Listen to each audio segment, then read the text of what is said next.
Assalamualaikum warahmatullahi wabarakatuh. Jumpa lagi bersama channel Yadinata Reaction Konten Serabutan. Oke teman-teman, sebelum saya memutarkan video reaction, apa salahnya teman-teman semua mendukung channel saya, memberikan subscribe, like, dan komentar. Oke teman-teman, nggak pakai lama, saya akan memutarkan video reaction. Selamat menyaksikan. Ini kita hari ini terus menyelesaikan problem masalah yang berkembang saat ini, yaitu mencari keberadaan Aman Yani. Kemudian orang bertanya, kenapa tidak mengundang istrinya, anaknya, dan PH-nya? Saya sudah berusaha mengundang dan baru mendapat konfirmasi bahwa mereka bisa hadir hari besok. Nah, hari ini kita ingin menyelesaikan dua hal. Aspek pencairan keuangan yang menjadi hak Aman Yani, tetapi bisa dicairkan melalui kuasa hukum, di mana bukti kuasanya sampai hari ini diragukan kebenarannya. Yang kedua, apa konsekuensi hukum yang akan ditimbulkan manakala dana pensiun dicairkan oleh pihak lain dan tidak jatuh kepada yang berhak. Yang ketiga adalah status Ririn, karena ada yang menginformasikan Ririn itu adalah pegawai BJB, ya kan? Marketingnya BJB, sehingga orang berasumsi karena marketingnya BJB punya duit dong. Nah, tiga hal. Nah, ini pertama dulu, Bu. Kan sudah ada penjelasan dari Pak Khotib yang menjadi kuasa hukum, tanda kutip kuasa hukumnya, dari Aman Yani, yang dia mencairkan dana pensiun itu yang dialihkan rekeningnya dari BJB ke BRI. Dan Pak Khotib sendiri sudah mengakui dia menerima uang dana pensiun itu, dianggap sebagai success fee dari pencairan itu. Pertanyaan saya adalah, apa konsekuensi hukum yang akan terjadi manakala ada sebuah dana pensiun yang menjadi hak orang kemudian dicairkan oleh pihak lain?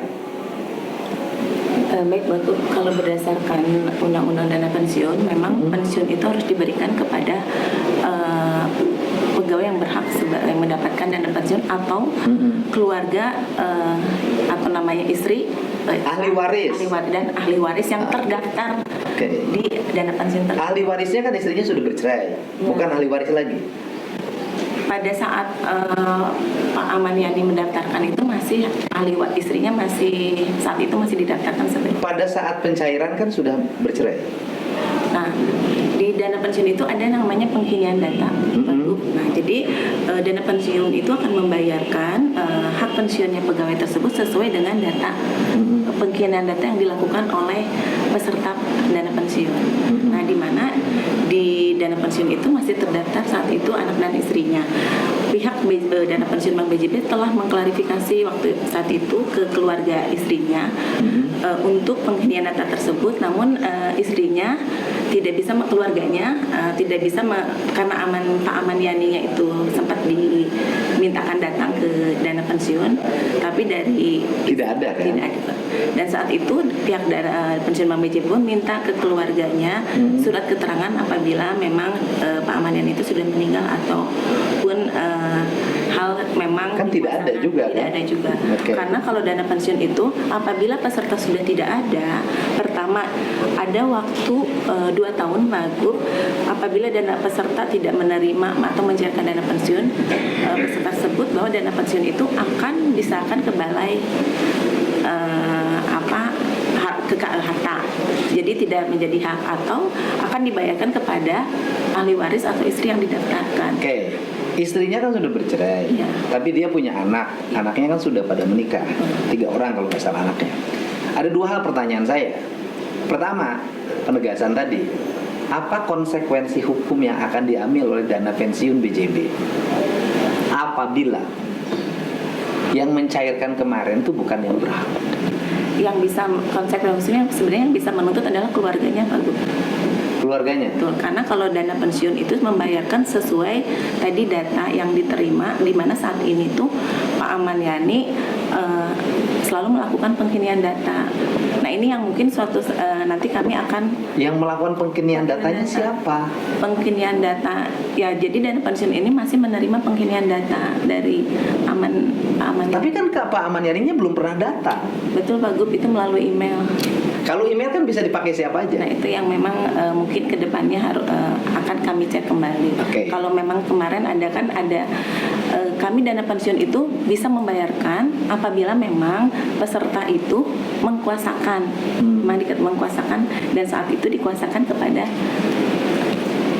kuasa hukum. Dari sisi tingkatan hukum untuk membuktikan pertama bahwa surat kuasa hukumnya untuk melakukan pengambilan dana pensiun itu kan pasti bertinta, tanda tangannya berbaterai. Kan ada kuasa hukumnya kan, kuasa hukum, kuasa pengambilan kepada pengacara khotib. Pengacara khotib sendiri belum pernah bertemu dengan Ahmad Yani. Dan kemudian BJB waktu itu memperlihatkan Pak Ahmad Yani lagi menandatangani. Menandatanganinya kan pemahaman ibu adalah di BJB, ya kan di bank loh itu. Padahal itu bukan, itu seolah-olah penandatanganan itu adalah penandatangan kuasa hukum. Nah, pertanyaannya adalah bisa nggak dari sisi kewenangan BJB melakukan pemeriksaan keabsahan tanda tangan yang dituliskan di kuasa hukumnya Pak Khotib? Bisa nggak? Bisa bagus. Mungkin langkah pertama nanti kami akan mengecek pertama ke kuasa hukum, karena saat itu yang mendatangi dana pensiun itu adalah kuasa hukumnya. Jadi kami akan lakukan alur langkah memanggil lagi kuasa hukumnya Pak Bu untuk BJB kan punya legal kan? Iya, dengan legal kan. Legalnya aja suruh ngundang. Iya Pak. Kemudian mencocokkan Betul, tanda tangan itu. Oke, cocok. Kan bisa di puslatbor. Diperiksa kan, betul nggak itu tanda tangan itu adalah tanda tangannya Pak Aman Yani, itu kan untuk membuktikan. Nah kemudian konsekuensi hukumnya apa? Andai kata tanda tangan itu adalah palsu, andai kata saya, apa konsekuensi hukumnya? Mungkin BJB akan ke kuasa hukum ya Pak Gub, karena ini sama halnya dengan keterangan palsu ataupun ya data yang kami terimanya pun tidak betul dari kuasa hukum. Jadi artinya gini loh, andai kata tanda tangan Ahmad Yani yang membuat kuasa hukum itu dilakukan oleh bukan Ahmad Yani, bisa nggak BJB mempidanakan?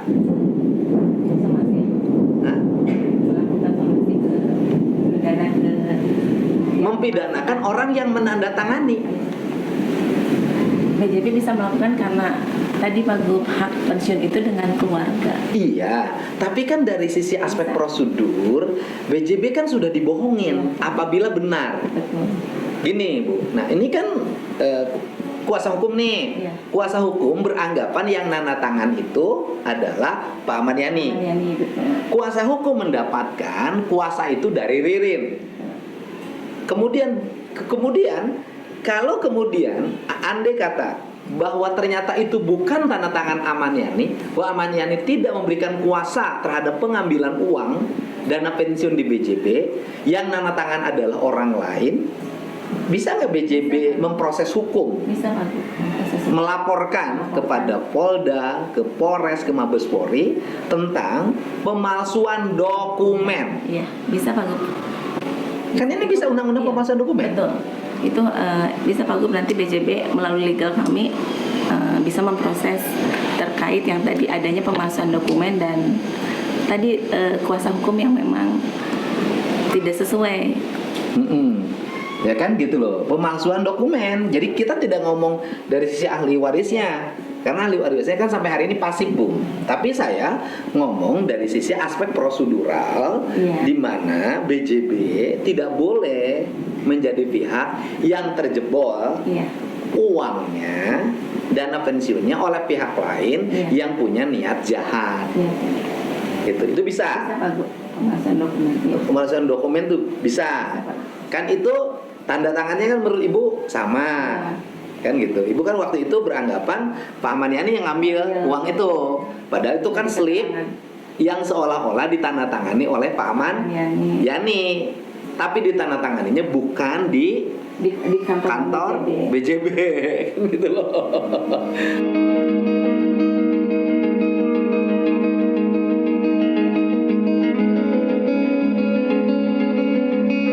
Tapi foto yang nana tangannya tuh foto di mana, entah siapa, dan entah lagi nana tangan apa.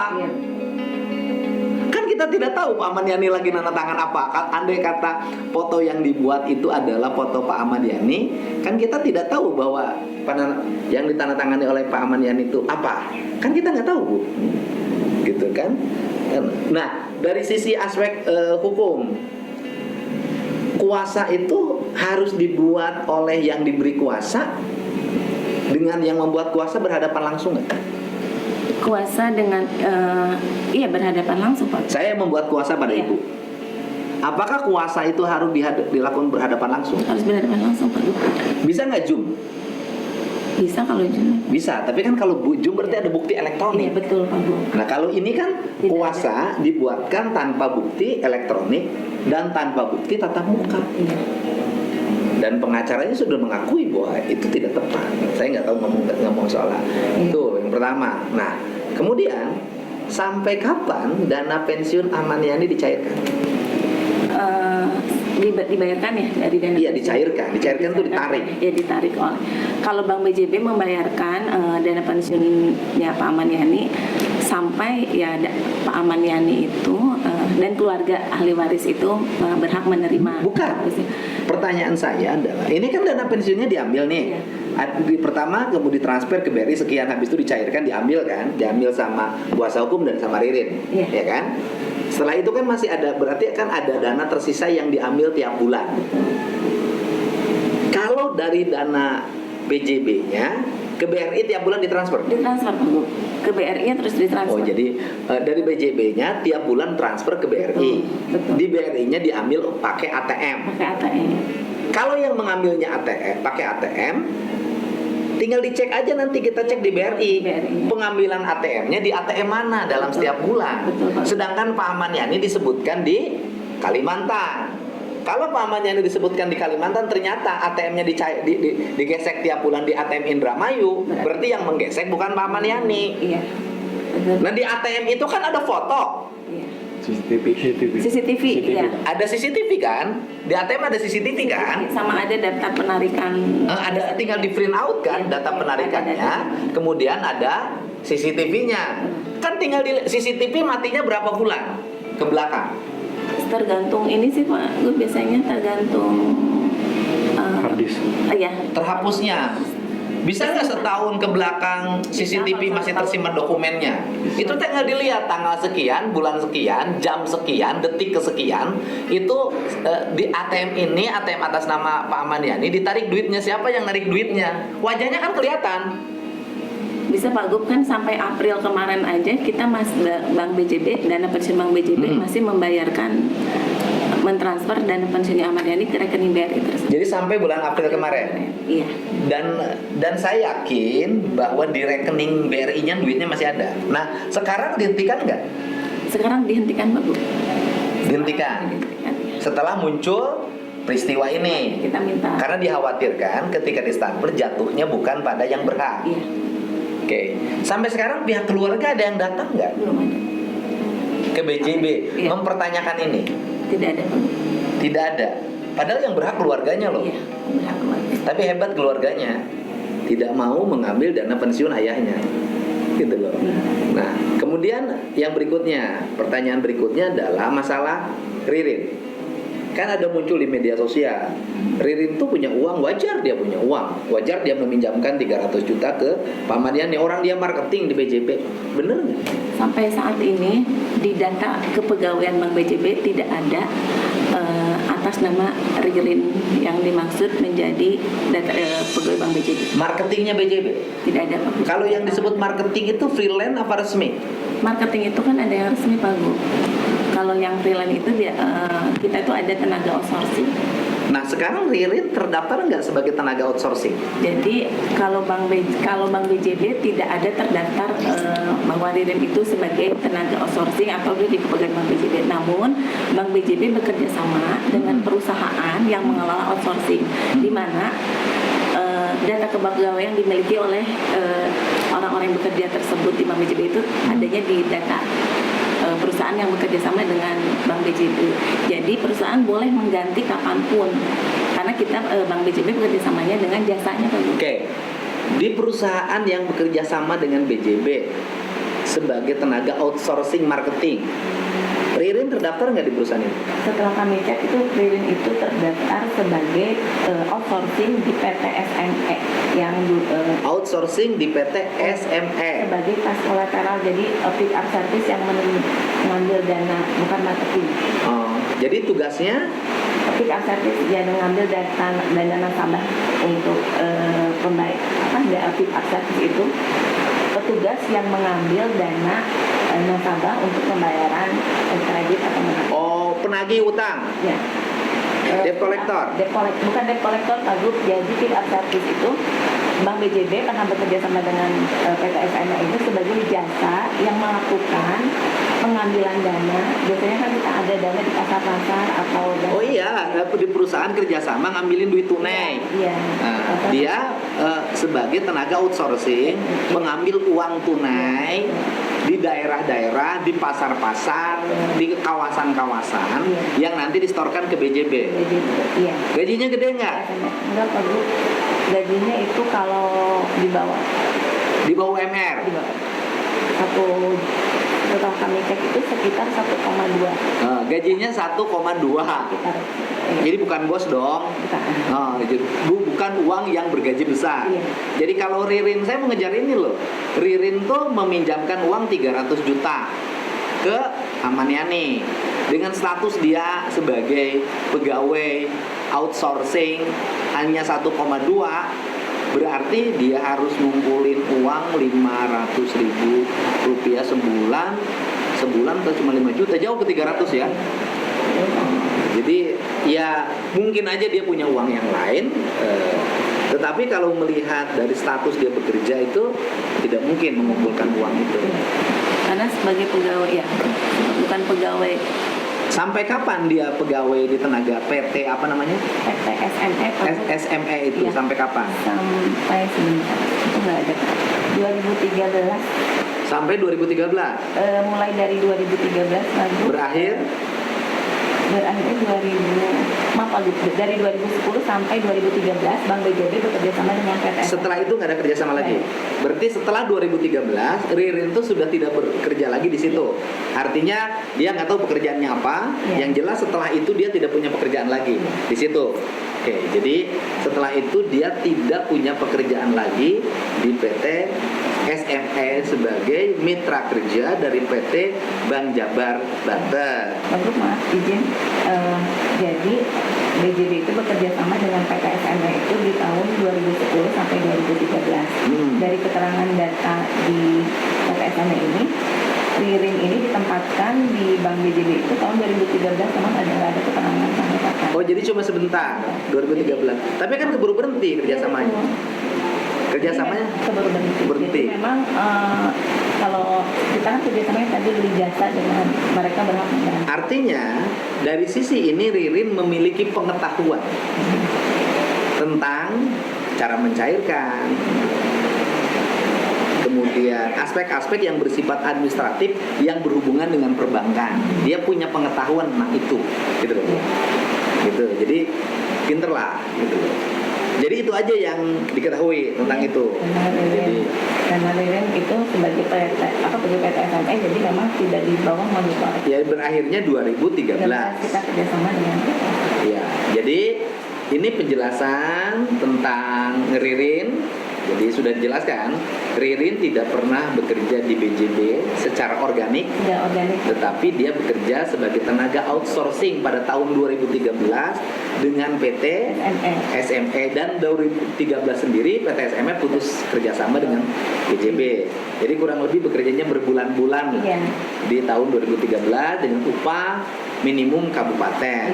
Ya, di Indramayu 2013 upahnya sekitar 1 juta lah, 1,2 juta ya. Jadi itu penjelasannya, dan nanti saya sudah minta kepada PT BJB untuk membersihkan namanya dari sebuah proses yang cacat prosedural, yaitu membuktikan kuasa hukum itu legal atau tidak, sah atau tidak, betul nggak dibuat oleh Pak Ahmad Yani atau tidak. Nah, sehingga dari situ nanti kita bisa menyimpulkan bahwa pencairan dana itu legal atau tidak. Nah, kalau tidak legal, konsekuensi hukumnya apa? Nah, gitu loh. Konsekuensi hukumnya apa? Apakah BJB bisa nggak menuntut Ririn karena telah mencairkan uang dari BJB mengatasnamakan Pak Ahmad Yani secara ilegal? Nah, nanti kita lihat, gitu. Karena Pak Ahmad Yani-nya kan sampai sekarang nggak bisa ketemu. Ya. Sebenarnya mau mengakhiri, tapi saya mendapat informasi baru. Ibu, saya pengen nanya, pencairan dana pensiun itu kapan? Pencairan dana pensiun yang di dana pensiun dari Ya, yang dipindahin ke BRI itu.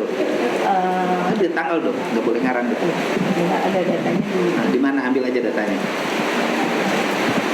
Yang kuasa itu, yang kuasa hukumnya ke Pak Khotim, tanggal berapa itu? Jadi tanggal berapa? 23 April 18 maaf 23 April 2018. Jadi dicairkannya dana pensiun atas nama Pak Ahmad Yani sebagai mantan pegawai BJB yang melalui kuasa hukum Pak Khotib itu tanggal 23 April 2018. Nah, pengeluaran itu tidak sah.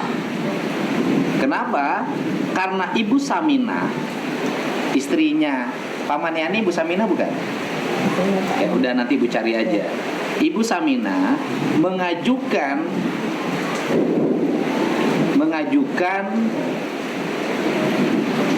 putusan, mengajukan penetapan ke Pengadilan Negeri Indramayu yang tentang kehilangan suaminya bernama Ahmad Yani dan punya anak Ahmad Yani ini, Ega Ayu Aryani perempuan, Fatikah Nur Azari perempuan, Bagus Aji Saputra laki-laki, dikabulkan oleh Pengadilan Negeri Indramayu, ditandatangani oleh panitra penggantinya Haji Abdul Rojak Haji SHMK dan RHM Nurrahim SK sebagai hakim, dan ditandatangani oleh panitra Pengadilan Negeri Indramayu 2 Maret 2017. Tanggal 2 Maret tahun 2017. Pak Ahmad Yani hilang, kenapa dicairkan? Karena tidak ada data pengaduan dari. Semestinya si ahli warisnya mengetahui. Ya, harusnya melaporkan kepada DAPEN. Harusnya ahli warisnya menyampaikan bahwa dana pensiun Pak Ahmad Yani tidak bisa lagi tidak bisa diambil oleh Pak Ahmad Yani. Bisanya diambil oleh ahli waris, oleh istrinya. Karena waktu itu belum mengajukan gugatan cerai. Istrinya kan masih berstatus istri. Ini yang mengajukannya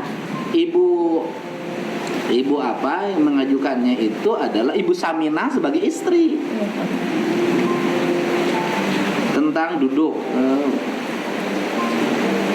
ibu rumah tangga beralamat Jalan Maeda Sunan, dia membaca surat melakukan permohonan.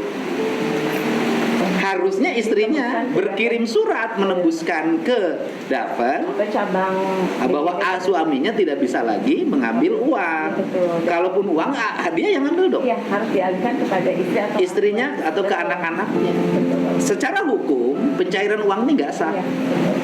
BJB berarti bisa juga menuntut kalau yang tadi Pak Gus sampaikan. Iya. Pidana atau perdata. Ya silakan kaji oleh legalnya. Iya. Gitu ya. Tadinya saya sudah mengakhiri, tapi karena kebulu saya punya data baru, jadi saya masukin lagi ini. Jadi ini ada sesuatu yang bertentangan. Ibu Saminah sebagai istrinya Ririn, istrinya Pak Ahmad Yani, mengajukan penetapan ke Pengadilan Negeri Indramayu tentang hilangnya suaminya. Dan diputuskan bahwa suaminya hilang berdasarkan putusan pengadilan, tetapi uangnya, dana pensiunnya dicairkan 25 April 2018. oleh kuasa hukum Khotib dan Ririn tanggal 25 April 2018. 25 April 2018. Bedanya setahun. Maka tanda tanya besar. Apakah istrinya tidak memberitahukan masalah ini kepada 3 April. dana pensiun BCB? Apakah Ririn yang punya hubungan keluarga dengan istrinya tidak menyampaikan ini juga, masalah ini? Biarkan nanti penyidik yang melakukan pengungkapan.